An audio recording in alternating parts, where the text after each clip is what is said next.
Hello all my dear student, welcome to our channel. जैसे हमने previously accounts के important question discuss किए थे, वहाँ पर आज बेटा बहुत सारे लोगों की रिक्वेस्ट आई थी सर ओसी इको के, तो आज हम ओसी के बेटा इम्पोर्टेंट क्वेश्चन डिस्कस करने वाले। साथ में लास्ट ईयर का पेपर पैटर्न क्या था, लास्ट ईयर में कौन से क्वेश्चन आए थे, सर कौन सा चैप्टर कितने मार्क्स का आने वाला है, और साथ में बेटा अपना A to Z एवरीथिंग हम क्या करने वाले हैं इस पार्ट में डिस्कस करने वाले हैं। तो वीडियो के हम बने रहिए, आपको एवरीथिंग पता चल जाएगा। सबसे पहले यहाँ पर बेटा, यहाँ पर अगर बात करें तो ये कुछ दिया नहीं गया है, खाली ऐसे ही है। यहाँ पर सबसे पहले वेरी फर्स्ट, टोटल 8 चैप्टर है, आपको दिखता ही है। वेरी फर्स्ट चैप्टर है बेटा प्रिंसिपल ऑफ मैनेजमेंट। सभी को पता है सर इसमें से हेनरी फेयोल वाला काफ़ी ज़्यादा इंपॉर्टेंट क्वेश्चन है। तो वो बेटा अगर टोटल इस चैप्टर की बात करें, एग्जाम में 7 मार्क का ही आने वाला है, पर एक्चुअली उस चैप्टर में से पूछा कितने जाएगा सर, 12 मार्क का पूछा जाएगा। मतलब 12 में से कहीं ना कहीं 7 मार्क का लिखना है। उसके बाद आता है बेटा फंक्शन ऑफ मैनेजमेंट।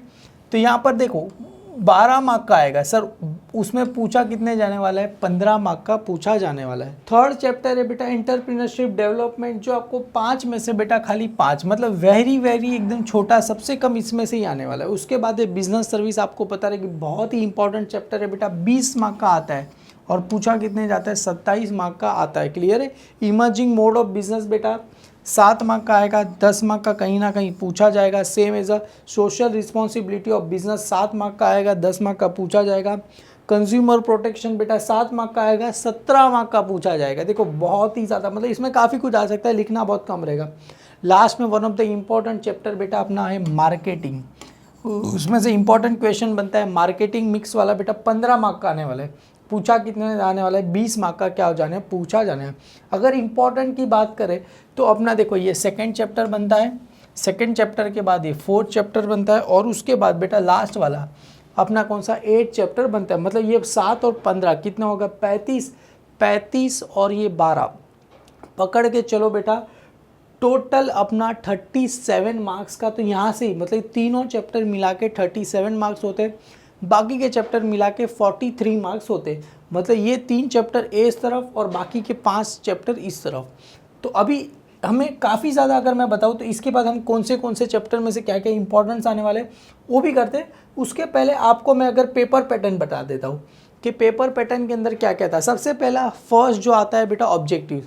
ऑब्जेक्टिव्स में काफ़ी कुछ आ सकता है, जैसे यहाँ पर दिया है select the correct alternative, rewrite answer is one word term passage, true और फॉल्स आ सकता है, फाइंड ऑड वन आ सकता है, मैच द पेयर आ सकता है, अरेंज द अप्रोप्रिएट ऑर्डर आ सकता है, correct the underline one and rewrite the, उसको भी अंडरलाइन वर्ड को रीराइट करना है। ये बेटा काफ़ी ज़्यादा उसमें से चांसेस है। मैं तो बच्चे ये कि दुआ करते हैं सर ट्रू और फॉल्स आना चाहिए, सभी बच्चों को पता है ट्रू और फॉल्स आना चाहिए, ये अच्छा होता है सर। मैच द पेयर आना चाहिए, ये अच्छा होता है। फाइंड ऑड वर्ड आना चाहिए, और करेक्ट द सेंटेंस, उसको क्या करना है, सिलेक्ट द अप्रोप्रिएट, उस 4 में से कौन बनेगा करोड़पति, सिलेक्ट करना होता है, ये सिलेक्ट करना होता है। देखो एग्जाम में ऑब्जेक्टिव्स पर भी काफ़ी ज़्यादा डिपेंड रहने का, क्यों, ऑब्जेक्टिव्स टोटल आने वाला है बेटा 20 मार्क्स का, पेपर है 80 मार्क, 80 में से अगर 20 मार्क्स का ऑब्जेक्टिव्स आ रहा है तो कहीं ना कहीं ये पेपर का कितना है, 1/4 हिस्सा, मतलब 4 में से 1 हिस्सा तो कहीं ना कहीं क्या है ऑब्जेक्टिव से, बचा हुआ 3 हिस्से क्या आने वाला है, आपको पढ़ के आने वाला है। तो ऑब्जेक्टिव्स बेटा एग्जाम टाइम पे क्या करने का, ऑब्जेक्टिव्स पढ़ने का। और सर ऑब्जेक्टिव्स की इंपॉर्टेंट, ऑब्जेक्टिव्स कहीं नहीं होते, कुछ भी आ सकते हैं। बुक के पीछे के जितने भी ऑब्जेक्टिव्स, किसी में तो 15-20 फिलिंग द ब्लैंक्स, ट्रू और फॉल्स, मैच द कॉलम, सब कुछ इतने अच्छे से पढ़ लो बेटा कि ईजिली आपको आ जाए। और ऑब्जेक्टिव्स पढ़ोगे ना कहीं आपका कॉन्सेप्ट भी और ज़्यादा क्या होगा, क्लियर हो जाएगा। आगे बढ़ते sir explain the following terms and concept. देखो 6 दिए रहेंगे यहाँ पर, देखो हमें टोटल 6 दिए, 6 में से कितने लिखने हैं, 4, मतलब सर 4 लिखने और कितने मार्क्स हैं, 8, मतलब कहीं ना कहीं हर एक के कितने मार्क्स होने वाले, 2 मार्क्स होने वाले। और बहुत ही एकदम सिंपल पूछते हैं बेटा, हम आगे डिस्कस भी करेंगे इसके अंदर क्या क्या आने वाले हैं। स्टडी द फॉलोइंग केस, जो आपको केस स्टडी आता है बेटा 3 में से 2, और हर एक कितने मार्क का रहेगा बेटा, 3 मार्क का, मतलब हो जाएगा बेटा 6 मार्क हो जाएगा। सर केस स्टडी, बच्चे बहुत ज़्यादा कंफ्यूज, सर केस स्टडी में कुछ नहीं, आपने जो ये थियरी पढ़ोगे ना बेटा उसी का यहाँ पर इम्प्लीमेंट करके आपको क्या करना है, लिख देना है। प्लानिंग का, ऑर्गेनाइजिंग, स्टाफिंग, डायरेक्टिंग, कंट्रोलिंग, उसका भी एक केस स्टडी यहाँ पर बनता ही है, वो आता है बेटा। और आगे बढ़ते हैं बेटा, क्वेश्चन नंबर 4 है डिस्टिंग बिटवीन, जो बहुत ही ज़्यादा इंपॉर्टेंट है बेटा। 4 में से 3 लिखने होते हैं, 12 मार्क्स, मतलब हर एक के कितने मार्क्स हो गए बेटा, 4, 4 3 सा कितना होगा बेटा 12 मार्क्स यहाँ पर हो गए। मतलब सर 3 लिखने, एक का 4 मार्क है, कम से कम हमको 5 पॉइंट तो लिखने ही होते। अभी मोस्ट ऑफ बच्चे मेरे पास आते, पेपर चेक तो कर देता हूँ, सर मैंने पूरा 5 पॉइंट लिखा, आपने मेरे को 4 मार्क नहीं दिए, 3 ही मार्क। अरे प्रॉपर एक फॉर्म होता है, मेथड होता है, एक अरेंजमेंट होता है लिखने का। जितना आप सिस्टमेटिकली अच्छे से लिखोगे बेटा उतने आपको हाई मार्क्स मिलेंगे। कोई कोई चीज़ों को अंडरलाइन करो, प्रॉपर ऐसा बॉक्स बना के लिखो, स्टार्टिंग में टाइटल लिखो, मीनिंग, फीचर्स, इंपॉर्टेंट, अलग अलग करके लिखोगे, आपके लिए ज़्यादा इंपॉर्टेंट रहेगा बेटा। अगर खाली ऐसे ही लिख के आ जाओगे 1 2 3 4 5 ऐसे करोगे तो पूरे मार्क्स मिलते नहीं है, 4 में से 3 ही मिलेंगे या तो 2 ही मिलेगी।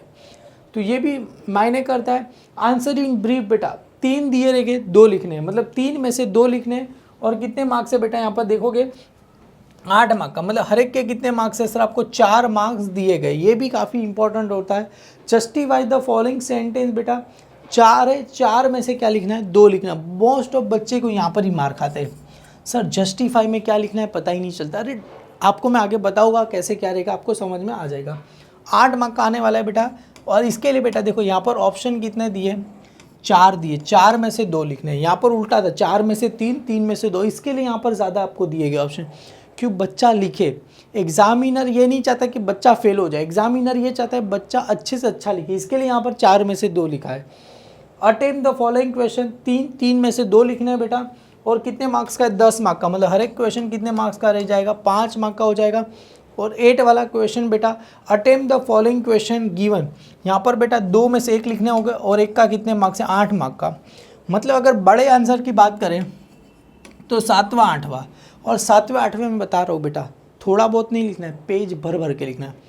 एटलीस्ट अगर ये आंसर पूछे तो 2 पेज तो भरना ही है, अगर ये आंसर पूछा गया तो 3 पेज भरने। सर 8 मार्क के लिए 3 पेज का आंसर चाहिए, 5 मार्क के लिए 2 पेज का आंसर चाहिए। 5 मार्क का पूछा 1 पेज में भर के दे दोगे, बोले कि 5 में से 5 मिलेंगे, नहीं मिलेंगे बेटा, 2 या 3 मिलेंगे। एटलीस्ट 5 मार्क का पूछा गया है तो 2 पेज आपको भरने हैं, 8 मार्क का पूछा गया है 3 पेज तो भरने, 4 पेज भरो तो वेल एंड गुड। तो आगे डिस्कस करते बेटा इसके अंदर क्या क्या आएगा। ये पूरा पीडीएफ मैंने आपको टेलीग्राम चैनल पे दे दिया है। क्वेश्चन नंबर 8 की बात करें तो इसमें से इंपॉर्टेंट क्वेश्चन कौन से बनते हैं ये आपको मिल जाएगा। तो वेरी फर्स्ट इंपॉर्टेंट क्वेश्चन कौन सा बनेगा, explain the importance of marketing to society and firm. बेटा दोनों अलग अलग क्वेश्चन है, क्या तो सोसाइटी आ सकता है या तो फर्म आ सकता है, दोनों में से कोई एक आपको आने के चांसेस है। ये लास्ट ईयर कुछ आए हुए क्वेश्चन उसकी बात करो। Explain the type of marine insurance and policy, marine insurance, fire insurance, ये आपको काफ़ी ज़्यादा इंपॉर्टेंट, आपको डिस्टिंग बिटवीन में भी काफ़ी आ सकता है। Explain the means of consumer protection, बेटा कंज्यूमर प्रोटेक्शन पे भी आ सकता है। Define the types of bank, बेटा ये तो बहुत ही सबको पता ही है, टाइप्स ऑफ कॉमर्शियल बैंक आएगा, उसके अंदर फीचर्स लिखो, सब कुछ आएगा। राइट शॉर्ट नोट, देखो यहाँ पर आगे Henry Fayol principle of management, और ये भी काफ़ी ज़्यादा important. Explain the detail in 7 principle, 7 piece, बराबर ना, तो ये भी ज़्यादा इंपॉर्टेंट है, चैप्टर नंबर 8 का है। Define the cooperative society, explain the features of cooperative society, और आउटसोर्सिंग इन डिटेल। ये सारे क्वेश्चन पढ़ लो। देखो एक 8 क्वेश्चन मैंने दिए 8 मार्क के लिए, 8 मार्क के लिए 8 क्वेश्चन पढ़ लो ना, तो इसका मतलब आधा तो काम यहाँ पर ही होगा। क्यों, 8 क्वेश्चन पर 8 में से 4 तो आने ही वाले, क्योंकि सभी ज़्यादा इंपॉर्टेंट है। 4 नहीं आए तो 4 तो आएगी, बच्चे हुए जो रहेगी आपको मतलब जो बोला शॉर्ट नोट वगैरह में कहीं ना कहीं तो आपको दिख जाएगा। उसी के साथ साथ ऑब्जेक्टिव इसमें भी आपको काफ़ी ज़्यादा हेल्प करेगी। मतलब 8 क्वेश्चन को एकदम डिटेल में पढ़ो। चलो ये 8 क्वेश्चन में से समझ के चलो एक ही क्वेश्चन आया, एक क्वेश्चन आया, 7 क्वेश्चन ही, अरे 7 क्वेश्चन में जो बचा हुआ था इसमें से तो आएगा। जैसे यहाँ पर देखो टाइप्स ऑफ वेयर हाउस, देखो मैंने आपको पढ़ा वेयर हाउस के बारे में पढ़ो, यहाँ पर आ जाएगा। Explain the process of online transaction, explain the any 5 principle of planning, importance of planning, explain the significance of principle of management, define the any 5 points of importance of staffing। देखो planning staffing तो पढ़ते ही रहने का। Explain the various concept of marketing, state the social responsibility of business organisation towards government, ये भी काफ़ी ज़्यादा इंपॉर्टेंट। ये बेटा जो भी क्वेश्चन है खाली ऐसे ही नहीं लिख दिए, बहुत सारा रिसर्च करके मैं अब काफ़ी सारे बच्चों, 1 महीने से रिसर्च कर रहा हूँ सर उसी में क्या क्या आएगा, पूरा एकदम A to Z रिसर्च कर करके मैंने आपके लिए बनाया है कि ये क्वेश्चन बनते हैं। और यहाँ पर 6 जो मैंने बताया बहुत ज़्यादा बच्चों को टफ लगते हैं।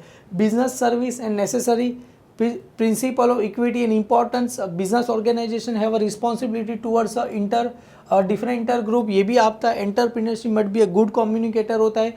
Principal of management are fix in nature. Promotion play क्या लिखा है, promotion play important role in marketing. Outsourcing importance advantages आ सकता है। Features of sole trading concern आ सकता है।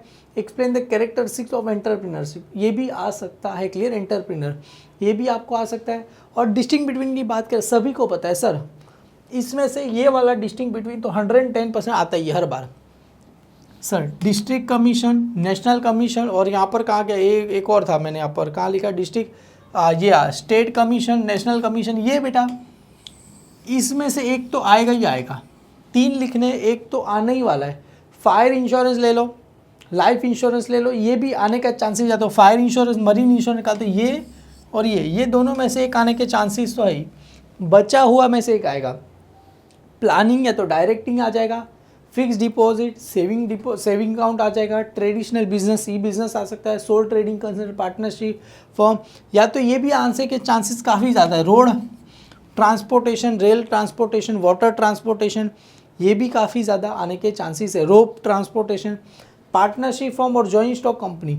देखो डिपेंड करेगा, अगर ये आ गए, ये दोनों तो फिक्स ही है। उसके अलावा अगर आपको partnership firm, joint stock company, ये सब आ गए, सोल ट्रेडिंग, अगर इन दोनों में से नहीं आया तो पकड़ के चलो ये ट्रांसपोर्टेशन वाले में से तो आने ही वाला है। क्लियर है, traditional business, e business, road transportation, rail transport, ये तो आने ही वाला है। ये सब, ये जो जितने भी क्वेश्चन मैं आप पर दिया हो बेटा, इसकी PDF मिल जाएगी। ये क्वेश्चन पढ़ते रहना, क्योंकि ये क्वेश्चन पढ़ोगे आपके लिए बेटा काफ़ी ज़्यादा क्या होने वाला है, इंपॉर्टेंस होने वाला है। लास्ट ईयर का बोर्ड का पेपर की बात करें बेटा, अगर लास्ट ईयर के बोर्ड की पेपर की बात करें, आपको 3 घंटा नहीं 3.5 घंटा दिया गया तो उस लोग को ये पेपर लिखने के लिए, और बहुत ही ज़्यादा इतना सिंपल है, क्योंकि ऑलरेडी 25% इसमें से लेस कर दिया था और इतना सिंपल दिया था बेटा। ये कुछ भी नहीं है। देखो, select appropriate, match the column दिया है, करेक्ट अंडरलाइन, इसको अरेंज करना है। और अगर बात करें इतना ही, पहले ही देखो, ऑर्गेनाइजेशन हर कोई लिख सकता है। Place of concern of market, ये चलो थोड़ा बहुत टफ है। इंश्योरेंस वाला आराम से लिख सकते। लॉग एडल्ट आर्स, ये भी नहीं पता, ये भी चलो टफ रहेगा, तो ई बिजनेस लिख सकते हैं। आउटसोर्सिंग, ये इतना सिंपल है। केस स्टडी भी ऑर्गेनाइजेशन डायरेक्टिंग कोऑर्डिनेशन वाला केस स्टडी दिया गया है, और ये भी काफ़ी अच्छा है बेटा। Business to consumer, business to consumer, ये भी बहुत है। और यहाँ पर देखो डिस्टिंग बिटवीन, देखो मैंने बताया प्लानिंग, कंट्रोलिंग, स्टाफिंग, डायरेक्टिंग, वो सब में से एक देखो आ गया। Life insurance, fire insurance, district commission, national commission, देखो ये वापिस से आ गया। स्टाफिंग, डायरेक्टिंग, मतलब इतना सिंपल पेपर बनाया था, पूछो ही मत इसके अंदर। एक्सप्लेन इन ब्रीफ, देखो 4 P's आ गया, 7 P's किया, 4 P's ही लिखने। Explain the 4 responsibility of business toward employee, business toward government, बहुत सारे।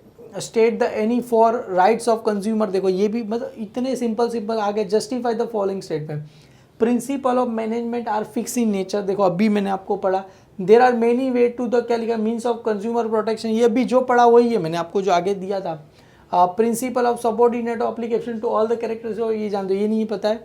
मार्केटिंग इज क्या लिखा है, सिग्निफिकेंट टू द कंज्यूमर, आप पहला दूसरा लिख सकते हो, या तो किसी को 4th वाला आता है वो भी लिख सकता है। अटेन द फॉलोइंग, देखो यहाँ पर क्या है, एक्सप्लेन एनी 5 क्या लिखा है यहाँ पर, principal of management given by the Henry Fayol, देखो मैंने बताया था ये आता ही आता है। अगर इस बार यहाँ पर आए तो अगली बार यहाँ पर आने के चांसेस भी काफ़ी ज़्यादा हाई रहेंगे, आपको मैं बता दे रहा हूँ। Explain the any 5 social responsibility business toward government, देखो ये भी अगले बार यहाँ पर नहीं तो यहाँ पर, दोनों ये क्वेश्चन बेटा इन दोनों में खेलते रहते। क्लियर है, ऊपर नहीं जाते, कभी कभी आ भी जाता है। Explain the types of warehouse, देखो ये सारे क्वेश्चन बेटा इतने में ही खेलने, 7, 8 नंबर पे ही खेलने वाले। देखो defined bank, explain the different types of bank, explain the function of marketing detail, देखो ये पांचों के पांचों क्वेश्चन इंपॉर्टेंट पकड़ के चलो, कहीं ना कहीं तो आपको दिख ही जाएंगे। और 100 श्योर ये आने में से ही है। ये लास्ट ईयर का क्वेश्चन पेपर टेलीग्राम चैनल पे आपको मिल जाएगा बेटा। अभी हर एक चैप्टर में से समझते हैं सर कौन से चैप्टर में से क्या क्या इंपॉर्टेंट है। जैसे पहला चैप्टर बात करें प्रिंसिपल ऑफ मैनेजमेंट, देखो अभी यहाँ पर क्वेश्चन की बात करें, सबसे पहले nature of principal of management थोड़ा बहुत पढ़ लेना, उसके बाद है सिग्निफिकेंट ऑफ मैनेजमेंट प्रिंसिपल, ये भी पढ़ लेना। और देखो 5 स्टार मैंने किया हेनरी फेयल प्रिंसिपल। और यहाँ पर देखो टेलर, अगर देखो हेनरी फेयल नहीं आया तो टेलर आएगा, अगले बार हेनरी फेयल आ चुका है तो इस बार टेलर के चांसेस है। अगर अगले बार पिछले बार नहीं आया होता, अगर जो मैं क्वेश्चन पेपर की अगर हेनरी फेयल नहीं आता रहता, तो मैं डैम श्योर बोलता कि ये पढ़ो ही मत, टेलर वाला पढ़ो ही मत। पर पिछली बार हेनरी फेयोल आ चुका, तो इस बार मैं बोला टेलर को थोड़ा पढ़ के जाना, एक बार जस्ट खाली दिमाग में क्लिक करके जाना तो आपको इजीली लगेगा। और ये दोनों पढ़ लेना बेटा, ऊपर कहीं ना कहीं शॉर्ट नोट वगैरह कहीं ना कहीं आ जाएगी आपको। ये दोनों में से कोई एक तो आंसर बनता ही बनता है बेटा। जैसे मैंने बताया इन दोनों में से कोई एक आने के चांसेस है, इन दोनों में से कोई एक आने के चांसेस है। मतलब यहाँ से 2 क्वेश्चन कंपलसरी है, मतलब इसके ऑप्शन में इसके ऑप्शन में ये आपको आता ही आता है। आगे बढ़ेंगे बेटा। अभी देखो प्लानिंग, ऑर्गेनाइज, स्टाफिंग, डायरेक्टिंग करो, ये सभी इंपॉर्टेंट है, सभी का इंपॉर्टेंस पढ़ लो, सब कुछ आ गया अपन। अभी इंपॉर्टेंस तो पढ़ ले सर, इसके साथ साथ इसके अंदर से कौन सा इंपॉर्टेंट है, क्योंकि सर 6 है। प्लानिंग, ऑर्गेनाइजेशन, स्टाफिंग, ये तीनों पढ़ लो। मोस्ट ऑफ प्लानिंग और स्टाफिंग आने के चांसेस काफ़ी ज़्यादा हाई है, clear, as a comparatively directing, coordination, control, ये आने के चांसेस काफ़ी ज़्यादा लेस है। मतलब मैं ये नहीं बोल रहा आएंगे नहीं, पर चांसेस की बात करें तो ये आने के चांसेस करीब 70% पकड़ के चलो, और ये आंसर्स पकड़ के चलो 30% आएगा। मोस्ट ऑफली स्टाफिंग और प्लानिंग काफ़ी ज़्यादा बार आ चुका है, क्लियर है। तो ये दोनों में से कोई एक आने के चांसेस आपको काफ़ी ज़्यादा है। और कंट्रोलिंग भी पढ़ सकते हो, देखो कंट्रोलिंग को भी मैंने स्टार किया, देखो ऑर्गेनाइजेशन या तो कंट्रोलिंग, ये भी आने के चांसेस है। डायरेक्टिंग और कंट्रोलिंग नहीं पढ़ोगे चलेगा, अपन ये 4 तो आपको कंपलसरीली पढ़ने ही पड़ेंगे। और इसके जैसे मैंने बताया डिस्टिंग बिटवीन में भी आने के काफ़ी ज़्यादा chances, planning, organise, staffing, directing, coordination, एक तो आएगा आएगा मतलब आएगा। मतलब सर तीनों में से पढ़ो। देख मैंने पहले ही बताया प्लानिंग, ऑर्गेनाइज, स्टाफिंग और यहाँ पर कंट्रोलिंग पढ़ो बस। डायरेक्टिंग, कोऑर्डिनेशन नहीं पढ़ोगे तो भी चलेगा, मतलब बीच वाले दोनों नहीं पढ़ोगे। हालांकि देखो डिस्टिंग बिटवीन है, एक बार लिख लेना, मेरी मानो सारे डिस्टिंग बिटवीन एक बार आप बुक में लिख लोगे तो इजीली आपको सब कुछ समझ में आ जाएगा। समझ में आ रहा है मैं क्या बोल रहा हूँ? सारे एक बुक बनाओ, सारे डिस्टिंग बिटवीन लिख दो, इजीली आपको डिस्टिंग बिटवीन सारे समझ में आ जाएगा, और इजीली आप क्या कर सकते हो। उसके साथ साथ आगे बढ़ते हैं बेटा, यहाँ पर चैप्टर नंबर 3 बेटा एंटरप्रेन्योरशिप डेवलपमेंट। अभी इसके अंदर से सर क्या क्या पढ़ा जाए, देखो यहाँ पर एंटरप्रेन्योरशिप डेवलपमेंट के अंदर अगर बात करें तो characteristics of entrepreneur, qualities of successful entrepreneur, ये आने के चांसेस काफ़ी मतलब मैंने एक ही स्टार इसके लिए क्या है कि क्वालिटी काफ़ी मतलब मेजोरिटी 10% चांसेस है। फंक्शन ऑफ एंटरप्रेन्योर, देखो इसको 5 स्टार की है, मतलब ये आता है और हर बार ये आता ही है बेटा। फंक्शन ऑफ एंटरप्रेन्योर, या तो कैरेक्टरिस्टिक ऑफ एंटरप्रेन्योरशिप, या तो प्रोसेस ऑफ एंटरप्रेन्योरशिप डेवलपमेंट। देखो ये सारे क्वेश्चन बेटा ऐसे हैं ना कि कहीं ना कहीं आपको रिफ्लेक्ट हो ही जाएंगे। अगर ये नहीं आया तो ये आने के चांसेस है। अगर इन दोनों में से मैं बताओ, ये तीनों में से ये आने के चांसेस काफ़ी ज़्यादा हाई है, फंक्शन ऑफ एंटरप्रेन्योर। हालांकि कभी कभी ऐसा हो सकता है, देखो ऊपर वाले में से आएगा या तो नीचे वाले में से, कभी ना कभी ये तीनों आपको नहीं कहीं ना दिखेंगे। तीनों की बात करो तो ये आपको काफ़ी ज़्यादा हाई लगता है मेरे को, और आप सभी को ही पता है सर फंक्शन ऑफ एंटरप्रेन्योर काफ़ी बार आ चुका है, क्लियर है। और बाकी सब पढ़ने की जरूरत, स्टार्टअप इन इंडिया, ये सब एग्रो टूरिज्म, हालांकि अगर आपको पढ़ना रहेगा तो एक बार आप पढ़ सकते हो। क्यों सर? अभी माहौल ऐसा बन रहा है बेटा, डेवलपमेंट का माहौल बन रहा है, एग्रो टूरिज्म, स्टार्टअप इंडिया या तो स्टैंड अप इंडिया, ये आप पढ़ सकते हो। हालांकि देखो ये जो है ना आपको प्रोजेक्ट बनाने के लिए काफ़ी ज़्यादा आएगा। स्टार्टअप इंडिया पढ़ लो, stand up India, agro tourism, तो भी एक बार जस्ट खाली बोलो नज़र मार के जाने का। क्यों? क्योंकि ये सब अभी मोदी जब से आया तब से ये सब फॉर्म में, क्लियर है। टूरिज़्म वगैरह, फिर इंडिया स्टार्टअप कर रहे हैं, बहुत सारे ये सब काफ़ी फॉर्म में चल रहा है। इसके लिए ये सब ये मतलब दूर से देख लेने का, इसको कभी कुछ भी आ सकता है। क्योंकि आजकल कैसा है, टीचर भी ऐसा सोचते हैं बच्चा मॉडर्न हो, तो मॉडर्न होने के लिए घिसा पीटा नहीं पूछेगा, थोड़ा बच्चों को दिमाग से खेलने के लिए मॉडर्न भी पूछ सकता है। और इस बार तो 20% उम्मीद भी नहीं है, कोरोना भी नहीं है, बच्चा रेगुलर कॉलेज भी जाता है। और टीचर लोग लास्ट 2 साल से इतने फ्रस्ट्रेट हो चुके हैं ना, क्योंकि ऑनलाइन पढ़ा के टीचरों का दिमाग थोड़ा बहुत ख़राब हो चुका है। तो हो सके इस बार ऐसे सब क्वेश्चन डाल सकते हैं वो लोग। अभी पेपर सर सेट कौन करता है? पेपर हम लोग सेट नहीं करते। पेपर टोटल बेटा 3 जन को दिया जाएगा, मतलब ओसी का पेपर है, ए, बी और सी, तीनों लोग को दिया जाएगा। तीनों के दोनों हेड लेवल पे होते हैं, मतलब ओसी जो इन लोग ने पीएचडी किया होता है ऑर्गेनाइज्ड कॉमर्स, इन तीनों को बोला जाएगा तुम पेपर क्या करो, सेट करो 80 मार्क का। अभी हो सकता है, और इन तीनों के ऊपर होता है मेन, वो मेन उसके पास ही होता है कमांड। अभी सपोज इसने इसका ऑब्जेक्टिव्स लेगा, इसका कुछ और लेगा, इसका कुछ और लेगा, तीनों का मिला के भी पेपर सेट कर सकता है। ये तीनों का मिला के एक का तो इन दोनों का मिलाएगा, का तो इसका अकेले का, तो उसका दिमाग अच्छा हो तो खाली एक का ही पेपर क्या करेगा, दे देगा सबको बनाने के लिए। तो ऐसा भी चांसेस होता है। क्लियर है? मतलब 3 लोग करते हो, तीनों लोग को पता नहीं होता कि मेरा पेपर आएगा कि नहीं आएगा। समझ में आ रहा है? मतलब वो तीनों लोग भी अंधेरे में रहते कि हम लोग का पूछा जाएगा वो पेपर आएगा कि नहीं आएगा। उसमें भी काफ़ी ज़्यादा, इसके लिए पेपर लीक होने के चांसेस काफ़ी रह रहते हैं। लीक होता है तभी होता है एग्ज़ाम के 10 मिनट पहले, 15 मिनट पहले, तो 5 मिनट पहले, क्योंकि जब आएगा तभी कॉलेज में आएगा तभी पेपर लीक होता है, अदरवाइज़ होता नहीं है। क्लियर है? और चैप्टर नंबर बेटा 4 बहुत ही ज़्यादा इंपॉर्टेंट चैप्टर, 20 मार्क का बेटा वेटेज करता है। टाइप्स ऑफ बैंक 110% पढ़ लेना, कॉमर्शियल बैंक, स्टेट बैंक, सब कुछ A to Z पढ़ लेना। फंक्शन ऑफ कॉमर्शियल बैंक भी थोड़ा बहुत पढ़ सकता है।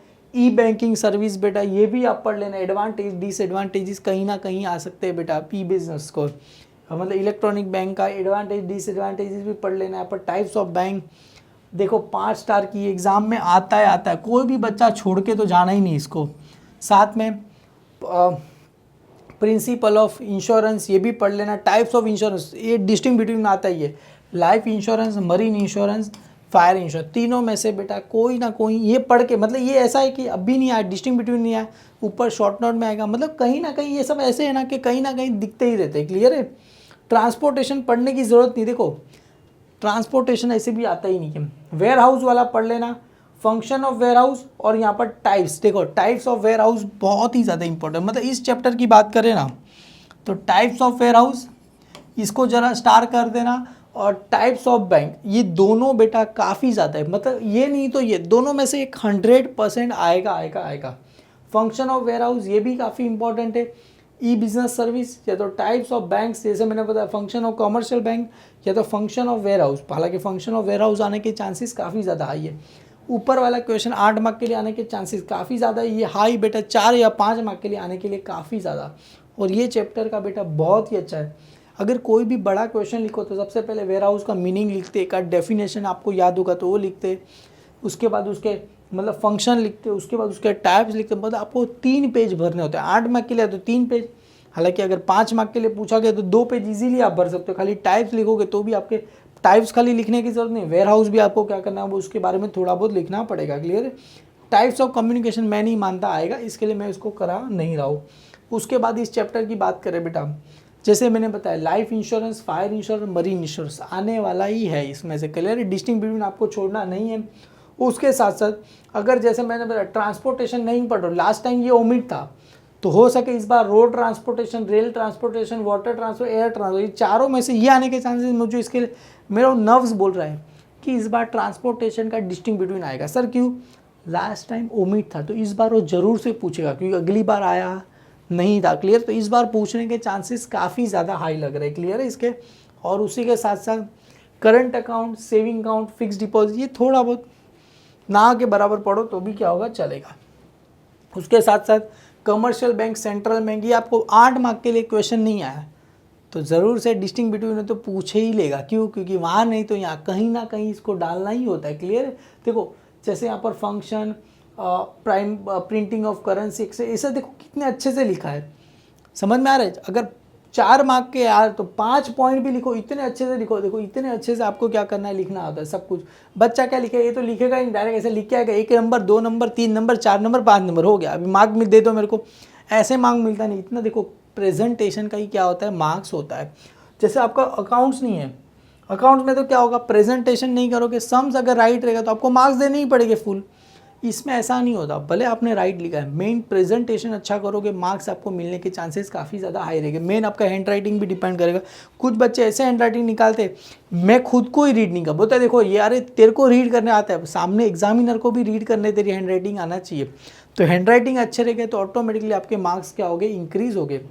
यहाँ पर आते इमर्जिंग मोड ऑफ बिजनेस, देखो प्रोडक्ट ऑफ ऑनलाइन ट्रांजेक्शन, देखो इसमें से आता ही है, मतलब प्रोसेस ऑफ ऑनलाइन ट्रांजेक्शन कैसे होता है ये वो सब आता है। अगर वहाँ पर नहीं आए तो देखो ये चैप्टर में से ये सब नहीं पढ़ोगे ना, benefit of E business, limitation, scope of E business, देखो ये थोड़ा बहुत है ना कहीं ये ई बिजनेस पढ़ के चलना। क्यों?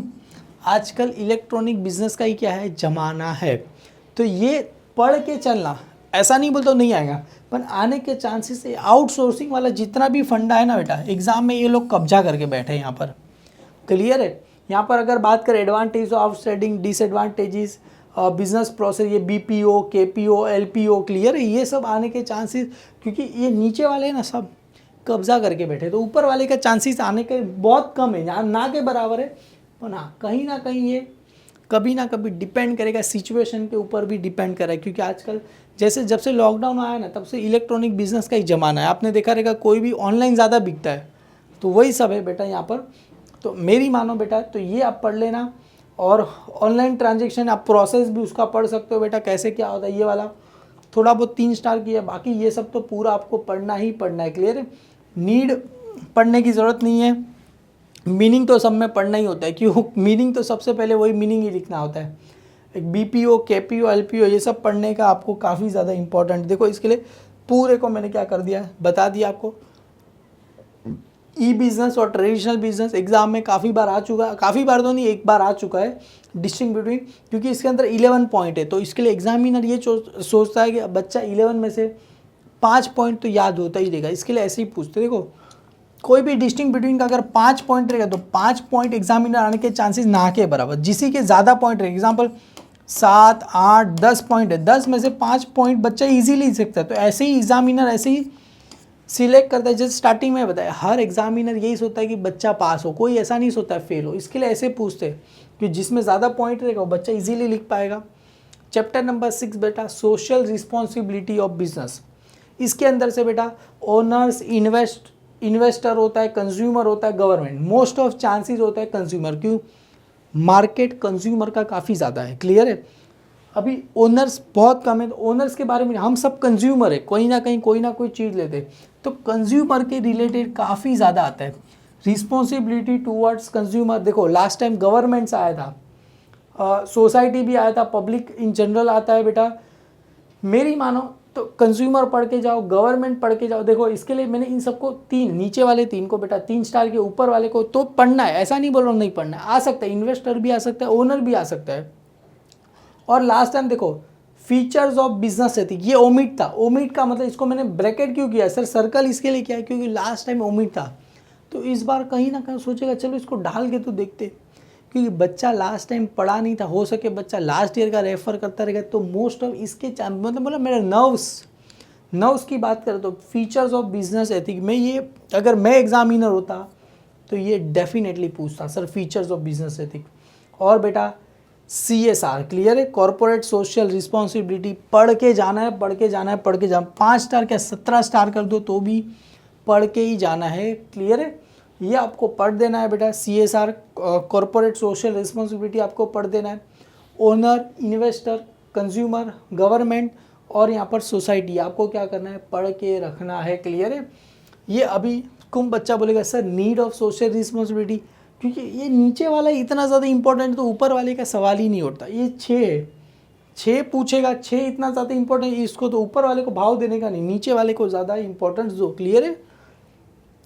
अभी आगे बढ़ते चैप्टर नंबर 7 कंज्यूमर प्रोटेक्शन, देखो need and importance of consumer protection, last time omit था, तो इस बार सोच रहा हूँ शायद से आ सकता है, क्योंकि नर्व्स बोल रहा है कि आ सकता है, क्योंकि लास्ट टाइम ओमिट था, तो इस बार आने के चांसेस है आपके लिए, क्लियर है।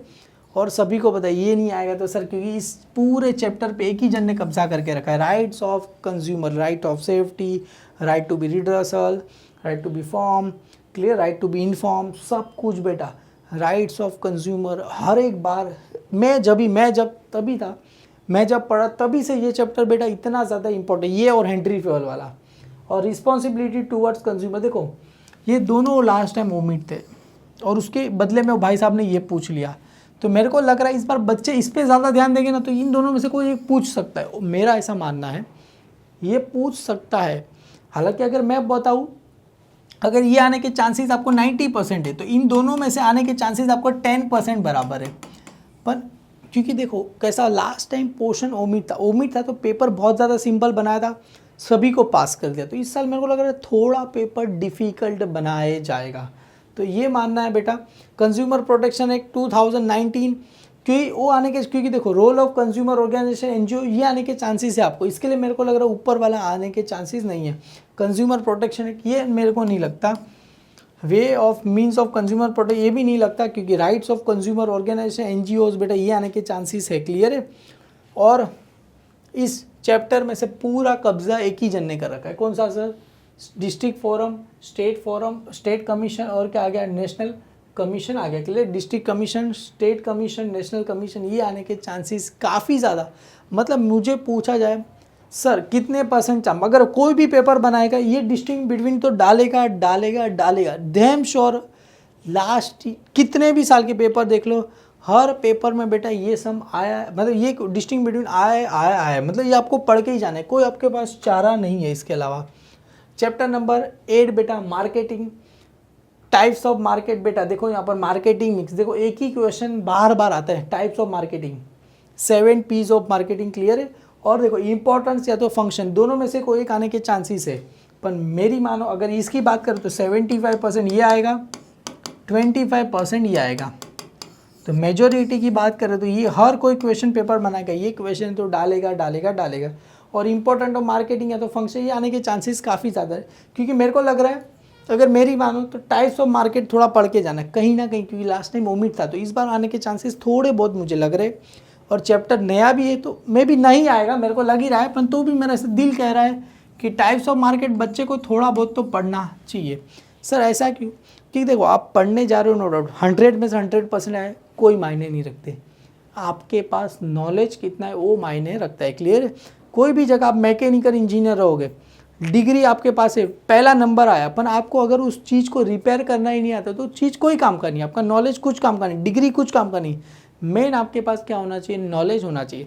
तो मेरी मानो नॉलेज के लिए पढ़ो बेटा, बाकी एवरीथिंग इज़ अ सिंपल। आप अगर नॉलेज के लिए पढ़ोगे सब कुछ आपको आ जाएगा। और एग्जामिनर देखो मोस्ट ऑफ बच्चे एक ही ट्राई करते, क्या सर? रट्टा मारा, रट्टा मारा नहीं ज़्यादा, एकदम स्टेप बाय स्टेप पढ़ा जाता है।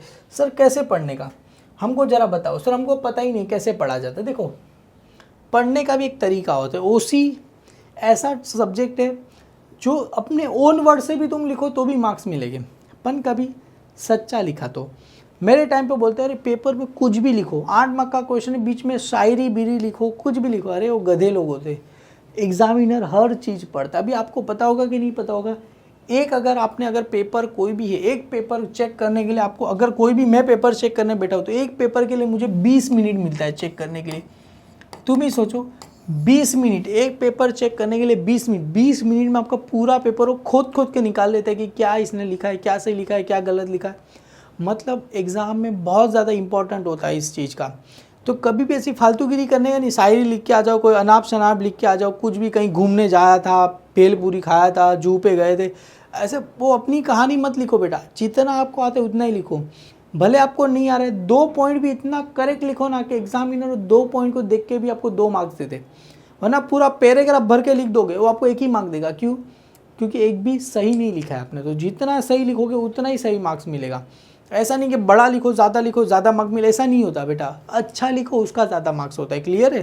तो यही चीज़ वो होता है ना कि ऐसा नहीं होता कि हर महंगी चीज़ अच्छी होती है, ऐसा नहीं होता। सस्ती चीज़ भी अच्छी होती है, पर डिपेंड करे कि वो चीज़ कितनी वैल्यूएबल। आप पढ़ते हो ना इकोनॉमी, यूटिलिटी, तो बस वही यहाँ पर भी कॉन्सेप्ट होता है, आपको यूटिलिटी होना चाहिए। यूटिलिटी करोगे इजीली आपको सब कुछ समझ में आ जाएगा।